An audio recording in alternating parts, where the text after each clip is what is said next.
fascinujících keporkacích v mexickém zálivu Banderas, dnes v Portu. Poté si něco řekneme o možnostech digitálního vysílání. A nakonec s Michaelem zjistíme, jestli je chinen dobrý jen v toniku s džinem. Keporkak to má jednoduché.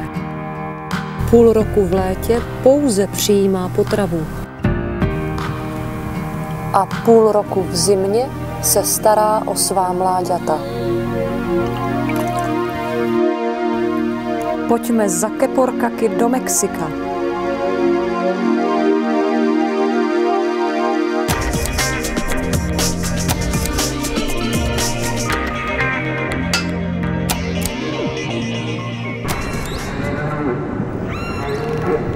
Keporkak dlouhoploutví, vědecké jméno tohoto kytovce začíná předponou mega. A skutečně keporkak je jeden z největších tvorů naší planety. Délka až 16 metrů, hmotnost 40 tun. Muzikální velryba známá svými dlouhými podvodními koncerty. Keporkak se velmi podobá člověku. Je to stejně jako my savec, který dýchá vzduch a v žilách mu koluje teplá krev. O těchto obrech se stále ví jen velmi málo.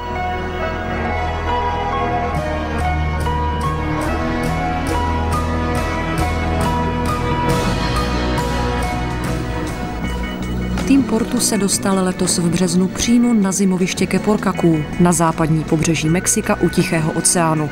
Pod kopce Sierra Madre u města Puerto Vallarta do rozlehlého zálivu Banderas.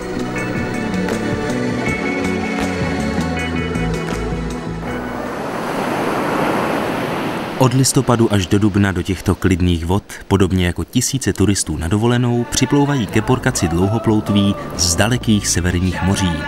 A jejich program je tisíce let stejný. Páří se tu a poté rodí a vychovávají svá mláďata.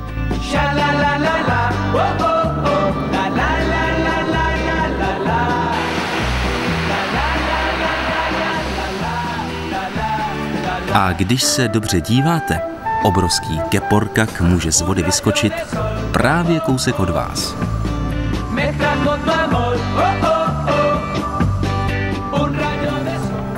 Vědci už od rána sledují hladinu moře. Zoolog Petr Miška se tady v Puerto Vallarta usadil a společně s místní skupinou mořských biologů keporkaky zkoumá a fotí. Je to nádherná zátoka, která se vlastně otevírá téměř v pravidelném tvaru ze severu na jih a v současné době je plná migrujících velryb. Vidíme je tady během období páření a za 13 měsíců potom samice, které tady zabřezly, připlavou zpátky do zátoky a mají tady mláďata. A právě v současné době, kdy už se chýlí relativně ke konci té sezóny, naprostá většina zvířat, které uvidíme v zátoce, jsou samice s nově narozenýma mláďatami. Ty se dokonce zdržují relativně blízko k pobřeží, protože se jim líbí být právě v těch vodách, které jsou relativně mělký, z toho důvodu, že nemusí mít moc strach, jestli je napadne nějaký predátor ze spodu. V zálivu se vystřídá během zimy 800 až 900 keporkaků. Nejsou tady ale všichni najednou. Připlouvají průběžně v různých početných skupinách. V průměru je tady na vrcholu sezóny kolem 40 až 60 velryb, někdy možná až 80. Plavou ze severu kolem pobřeží a některé zůstanou tady, některé pokračují dále až dolů k břehům Kostariky. Připlavou do zátoky a pak zase vyplavou ven. Samice s mláďaty se v zálivu zdrží déle, musí vycvičit svá mláďata a vykrmit je na cestu na sever. Samci zůstanou týden nebo dva, výjimečně měsíc. Hledají tady samice. Program kytovců v zálivu je pouze rozmnožování. Jen výjimečně se tady najedí. Záliv je velmi rozlehlý, má 40 kilometrů v průměru. Najít tady i tak velké zvíře, jako je 16-metrový keporkak, není jednoduché. Vědci ale vědí, jak na to. Tak když hledáme velryby třeba z lodě nebo právě z pláže, tak samozřejmě to, co sledujeme, jsou ty jejich výfuky, že jo? Kdy vlastně se objeví nad vodou pára, občas ještě kousek hřbetu a to je relativně viditelný, především při takovým dnu, jako je dneska, kdy téměř není žádný kouřmo ani žádná oblačnost.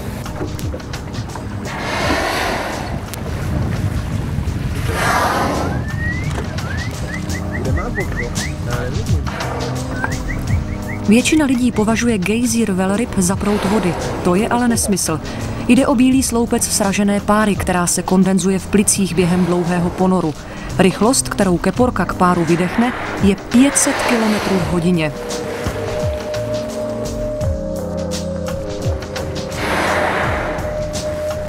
Má tenhle velrybí výdech nějaký zápach?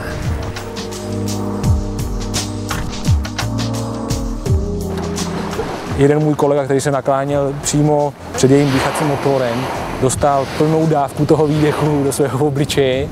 Jeho čepici už jsme nikdy nenašli a byl teda značně pošramocen a pokryt jako spoustou toho hlenu z té velryby, ale ani tehdy si nepamatuju, že by to nějakým zvláštním způsobem zapáchlo.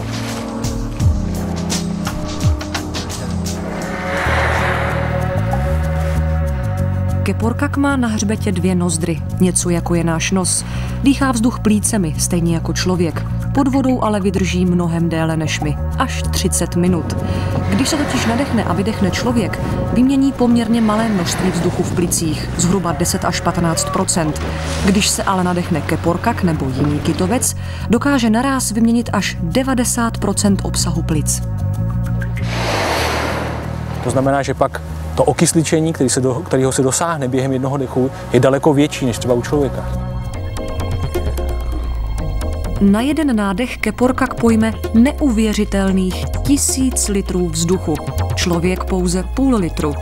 Plice keporkaka jsou totiž velké asi jako osobní automobil. Kytovci mají také poměrně větší množství myoglobinu ve svalech. A tento myoglobin váže až 9krát více kyslíku, než je tomu u suchozemských savců. V žilách keporkaka koluje zhruba 1800 litrů krve. To je tolik jako od 300 dospělých lidí dohromady. To se to pak potápí.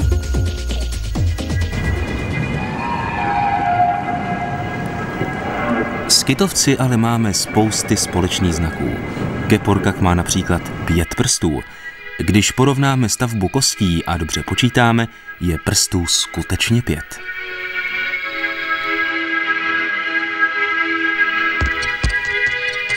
Tady vidíte srovnání ruky člověka a ploutve delfína.